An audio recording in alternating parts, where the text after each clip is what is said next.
আসসালামু আলাইকুম। কেমন আছেন সবাই? নিশ্চয়ই ভালো আছেন। আশা রাখি সবাই ভালো থাকেন। আমিও আলহামদুলিল্লাহ ভালো আছি, তবে একটু ঠান্ডা লেগেছে। তো যাই হোক, আজকে আমি আরেকটা রেসিপি নিয়ে আসছি। এই রেসিপির নাম হলো ওলকচুর ভর্তা। সবাই খায় কম বেশি, তো আমারও এখন অনেক পছন্দের একটা ভর্তা। ছোটোবেলায় খেতেই চাইতাম না, তো আমার মা জানে যে আমি জানতো ছোটোবেলায় যে আমি ওলকচুর ভর্তা খাবো না যদি নিজে ভাত খাই। তো আমার মা প্লেটে ভাত নিয়ে সুন্দর মতো মাখিয়ে ওলকচুর ভর্তা দিয়ে আমাকে বলতো যে মা আয় আলু ভর্তা দিয়ে ভাত খাওয়াই দিই। তো আমি তো দৌড় দিয়ে যেতাম, আলু ভর্তা জানে যে আমার খুব পছন্দের একটা ভর্তা। তো মা ওলকচুর ভর্তা দিয়ে ভাত মেখে খাওয়াই দিত। তো আমি বুঝতেই পারতাম না যে এটা ওলকচুর ভর্তা খাচ্ছি না আলুর ভর্তা খাচ্ছি। আমার মা এত মজা করে বানাতো। তো আজকে আমিও সেই ওলকচুর ভর্তাটাই বানাবো। এখানে যে ওলকচু নিয়েছি, চোকলা ফেলে দিয়েছি, এখন জাস্ট পানি দিয়ে সিদ্ধ করে নিব।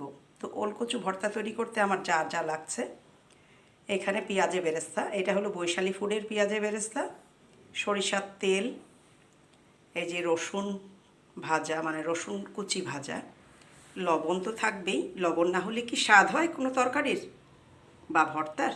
এই যে লবণ, আর এখানে শুকনো মরিচ তেল দিয়ে ভেজে রেখেছি। আর ওলকচু যে কোনো কচুতে যদি একটু লেবুর রস দেওয়া যায় তাহলে স্বাদটা বেড়ে যায়। আর ওলকচু একটু গলায় ধরতে পারে, সেজন্য লেবুর রসটা দিলে আর গলায় ধরবে না, আর ভর্তাটার স্বাদও বেড়ে যাবে। ওলকচু শরীরের জন্য অনেক ভালো। ওলকচু কোলেস্ট্রল কমাতে সাহায্য করে, ডায়াবেটিস নিয়ন্ত্রণে রাখে, ওজন কমাতে সাহায্য করে, ক্লান্তি দূর করতে সাহায্য করে। ওলকচু ভর্তার সাথে যদি গরম ভাত হয় তাহলে তো জমে যাবে। আমি আজকে ওলকচুর ভর্তা দিয়ে গরম ভাত দিয়ে খাবো, গরম ভাতের সাথে ওলকচুর ভর্তা দিয়ে মজা করে খাবো।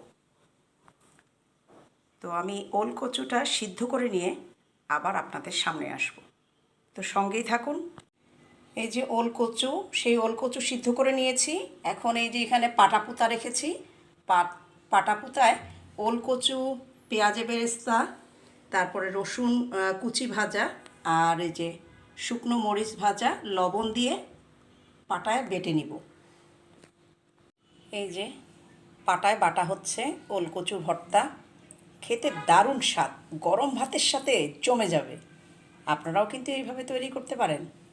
এই সেই ওলকচুর ভর্তা, এই যে পাটায় বেটে নিয়েছি।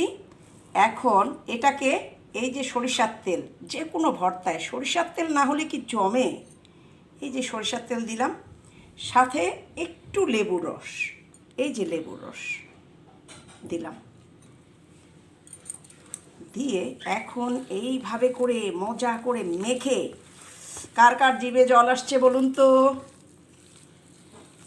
তাহলে সবাই ভাতের প্লেট নিয়ে চলে আসেন, গরম ভাতের প্লেট। সবাইকে আমি একটু করে ভর্তা দিব, গরম ভাতের সাথে খেয়ে নেবেন চটজলদি। এখন এইভাবে করে ভালো করে মাখিয়ে